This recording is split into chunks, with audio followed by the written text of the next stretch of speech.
En todo el país y en la provincia hoy, la huelga general se hizo sentir. Nosotros venimos analizando desde que empezó el programa, allá en junio, si la economía de Macri, si el proyecto de Macri es exitoso o es un fracaso. En el caso de que sea exitoso, como dice Escalada, porque ha logrado la devaluación, porque ha logrado reducir el salario, ¿cuál es el límite? El límite lo pone la calle. Ese es el interrogante de hoy. Si esta calle le pone límite al éxito de la política de Macri, que devaluó, bajó salarios, abrió la economía y logra competitividad en los negocios para los más ricos. ¿Esto es un límite? A mí me gustaría, Pato, así cortito, aclarar esto de por qué digo que es un éxito lo que llevó adelante Macri. Yo siempre sostuve que Macri venía a hacer esto con su equipo, mientras decían que el equipo de los 50 años estaba cometiendo errores y deslices. O sea, yo siempre decía, vinieron con un plan, endeudar al país, someternos de nuevo, someter nuestra soberanía, lo han logrado con un endeudamiento histórico en la República Argentina, vinieron a bajar, ahí tenés la imagen, cuando en Estados Unidos te premian ya deberás empezar a sospechar. Cuando alguien de la Argentina va y es premiado en los Estados Unidos por todo el establishment, vos ya tenés que empezar a olfatear algo raro. Ahora, este tipo terminó bajando el salario de los trabajadores en la República Argentina, devaluó, preparó el escenario para un endeudamiento histórico, que es el que estamos teniendo, y a través del endeudamiento nos van a atar de mano, no para este gobierno, sino los sucesivos gobiernos. Entonces, ¿para quién es exitoso, Pato? Para quienes están bailando con Macri. Para quienes desde Estados Unidos financiaron la llegada de Macri al poder, este es un modelo exitoso porque les acaba de allanar el camino. Para los grandes exportadores es un modelo exitoso. Ahora, estos, para quienes es exitoso, ya se están pronunciando, bailan con él, festejan con él y lo aplauden. El resto de la población, para quienes no es exitoso, empieza a mostrar en la calle que son los perjudicados del modelo, y en esa confrontación veremos quién termina ganando. Bueno, yo tenía varias capturas, pero la voy a resumir para darle la cuestión. No la vamos a pasar, la producción le pido porque si no se nos va a ir el tiempo. Macri es la cuarta huelga general que le hace, una cada 8 meses. Moyano le hizo también una huelga cada 8 meses a Cristina Fernández de Kirchner. Cuando Moyano subía a la tribuna, criticaba al gobierno de Cristina con la misma énfasis que critica al gobierno de Macri.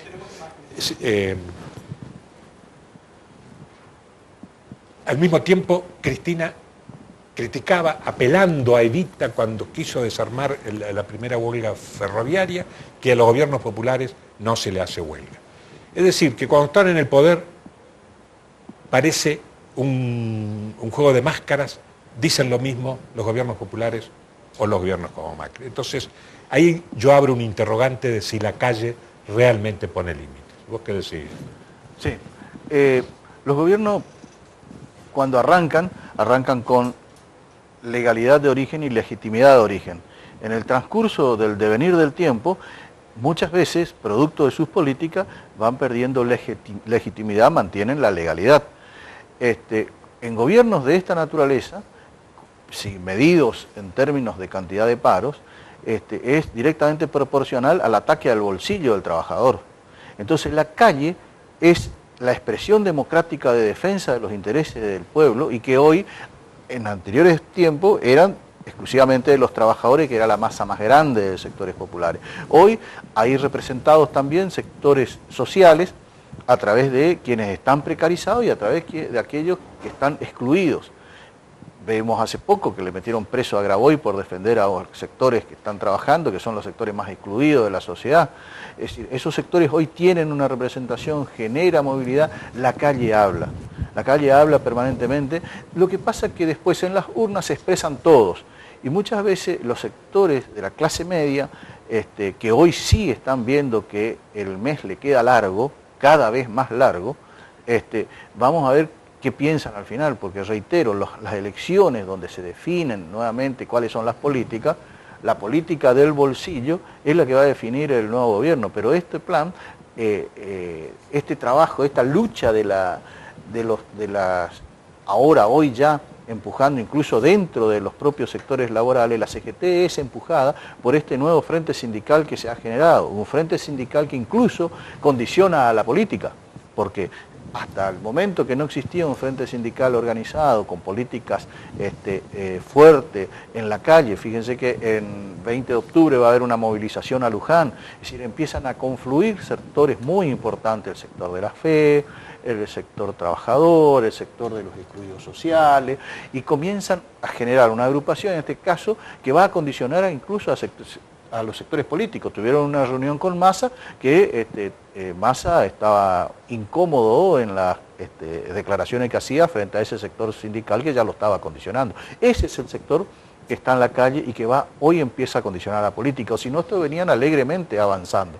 Y condicionando también a los gobiernos provinciales, que hablando de gobernabilidad. Hoy creo que es una palabra que va quedando antigua en el tiempo y tenemos que, me parece, desde mi modesto punto de vista, que tenemos que empezar a hablar de defensa de institucionalidad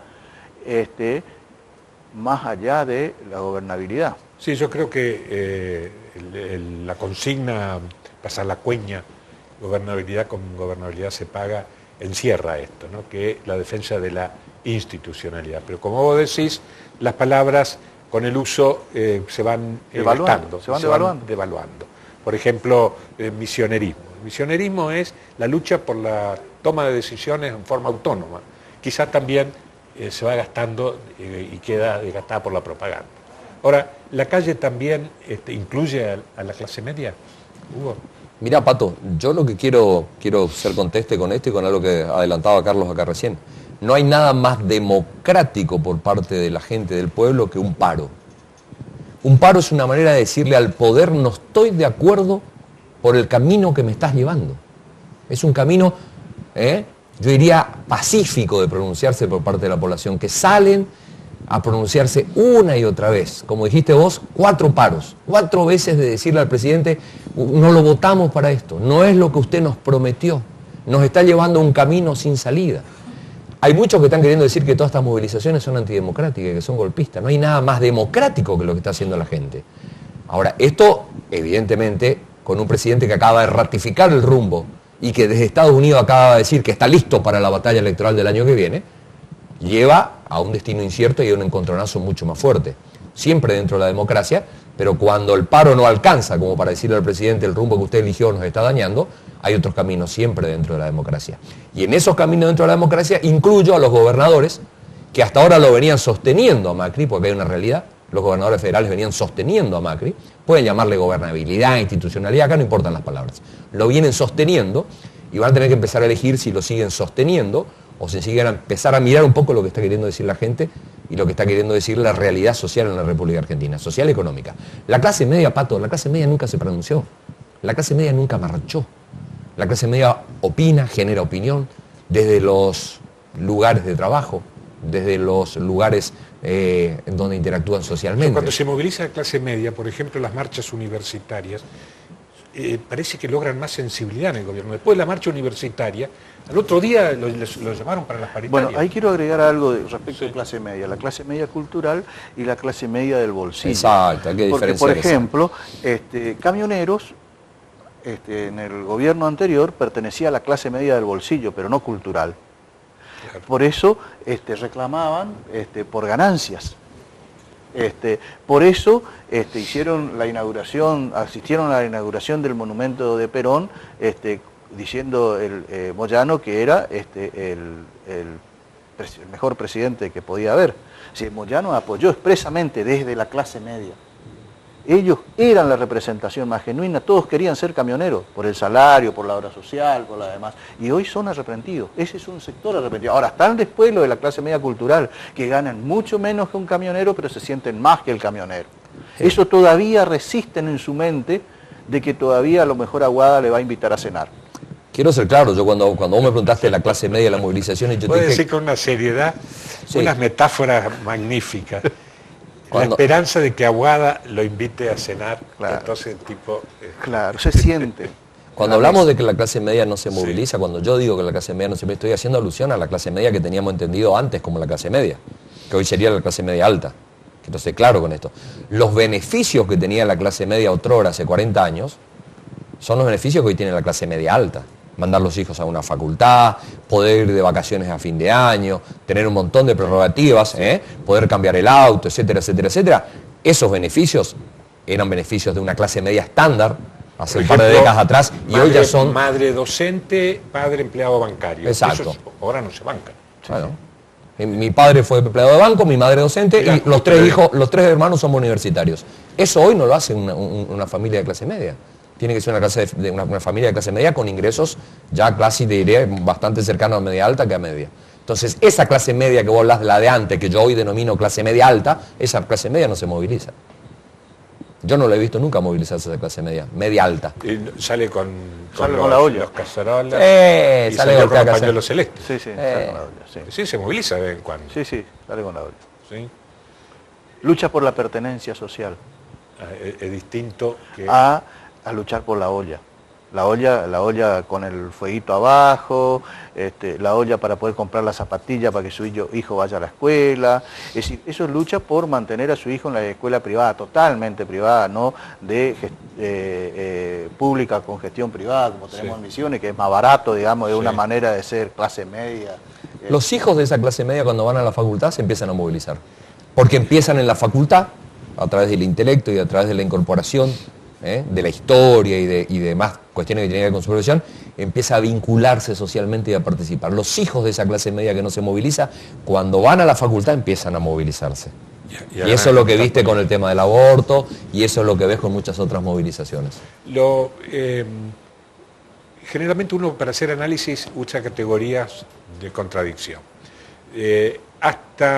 Cuando la Argentina es un país bastante con un desarrollo medio importante, la contradicción fundamental era capital-trabajo y se daba en la fábrica. Fue el momento en que el peronismo realmente representaba esa contradicción. Ahora con un 30% fuera del trabajo formal, hablábamos de la contradicción pueblo-antipueblo, que hay la fundación, digamos, cultural del alfonsinismo habla de pueblo-antipueblo, pero ahora parece que retrocedimos y la contradicción fundamental es patria-antipatria, como decías vos.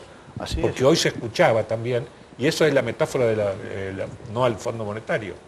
Por eso en el camino nos vamos encontrando aquellos sectores que más allá de la pertenencia partidaria que tuvimos en la segunda mitad del siglo pasado, tenemos una pertenencia nacional. Entonces, yo tengo coincidencia con el exdiputado de Escalada, mucho más con algunos con los que me tocó transitar en el camino del peronismo, que hoy tienen coincidencias con Macri.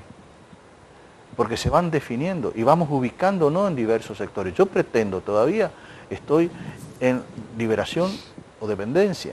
Estoy trabajando por la soberanía nacional. Tengo coincidencia con todos aquellos que van. En esta contradicción, ¿dónde entra el núcleo de pensamiento militar?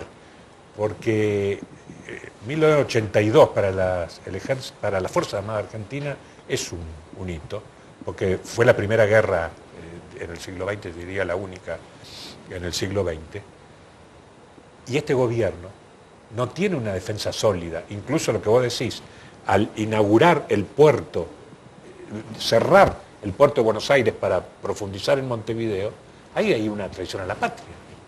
Claro, sí, pero son estos ciudadanos globales. ¿Y qué pasa con el A esos pensamiento intereses. militar? Y yo creo que acá se va a reflotar el pensamiento sanmartiniano. Pero no te quepa la menor duda, Pato, el pensamiento militar es el pensamiento sanmartiniano. Y hay muestras claras, no solo lo que vos acabas de decir, el hecho de lo que ocurrió con el Ara San Juan. El hecho de lo que ocurrió, los familiares están pidiendo la renuncia del ministro Aguat. No se investigó, no se lo siguió buscando. Hubieron varias hipótesis de cómo se había hundido y qué es lo que había pasado, y el gobierno cerró todo ahí. Digo, hay una pérdida de soberanía en cuanta medida, vos ves, no solamente en el tema financiero y económico. Hay una pérdida muy grande de soberanía. Todos los países que participaron con el Fondo Monetario Internacional lo han rechazado. Es la primera vez en la historia del Fondo Monetario Internacional que un presidente que sufrió las políticas, porque la Argentina sufrió, va a Estados Unidos y dice, voy a hacer que los argentinos la amen a Cristina Lagarde. Lo repitió varias veces. Voy a hacer que la quieran. O sea, ya no se trata solamente que soportemos las políticas y que nos digan qué hacer. que querramos que nos dicten esas políticas y que nos digan hacia dónde ir. Es algo inconcebible. Yo no sé qué más va a seguir esperando la gente. Y es un pensamiento casi monárquico de los nuevos tiempos, es decir, hay que amar a la reina. Exacto. Exacto. Bueno, por eso iba Así en esta es. masa crítica. ¿Qué hace el pensamiento nacionalista? Yo, más que nacionalista, digo, Porque el pensamiento le tiene miedo nacional al comunismo, le tiene miedo al kirchnerismo, se le va tiene miedo a yo creo que se va reconfigurando, se va a ir reconfigurando y va a ir generando nuevos espacios de reflexión que van a ir aglutinándose y sumando fuerza. Y se va a ir reconfigurando en la calle. Es decir, cuando hablamos de Fuerzas Armadas, estamos hablando de Fuerzas Armadas que hoy le molesta la presencia y la intromisión de la OTAN en Malvinas, con base en Malvinas, sí, que tiene mucho que ver con este manejo del puerto, no de los hermanos montevideanos, sino los intereses transnacionales instalados en el puerto de Montevideo que generan que nosotros perdamos el manejo del puerto, el acceso del Atlántico al puerto de Buenos Aires. Eso, más las entradas de tropas de Estados Unidos en distintos núcleos en el país, a las Fuerzas Armadas Nacionales sanmartinianas eso no le hace ninguna gracia. Che, tienen 30 segundos cada uno para hacer un cierre de la significación hoy, pues, casualmente, la expulsión de Caputo desde Nueva York y el éxito de la huelga. Compañero siempre tiene prioridad. Bueno, es una muestra más de la evaluación del presidente. Yo lamento que la figura presidencial se haya tenido que desprender, más allá de la consideración política que tengo, le amputaron, perdió los ojos hace un poco tiempo y hoy le terminaron de amputar a su amigo Caputo en el manejo, el presidente de la Nación perdió el manejo del Banco Central. En el día en que la gente está en la calle, repito, democráticamente diciéndole al presidente, este no es el rumbo que usted nos prometió, este no es el rumbo que elegimos. En ese mismo día, el presidente está bailando con los referentes del Fondo Monetario Internacional en Estados Unidos, y ese mismo día el Fondo Monetario le echa un ministro que era casi un hermano del presidente. Más pérdida de soberanía que eso no he visto en todos mis años. Cuando creíamos que lo de Menem no iba a poder ser superado, creo que con creces estamos viendo un nuevo giro. Tenemos un presidente amputado que puede bailar. Bueno, muchas metáforas. Como ven, nosotros tratamos de hacer un análisis más estructural. Para toda la información de lo ocurrido hoy está el excelente noticiero que tiene el canal, que viene enseguida. Nos vemos, está Guillermo, hoy está solo, se tiene que bancar solo. Bueno, nosotros nos vemos el próximo martes.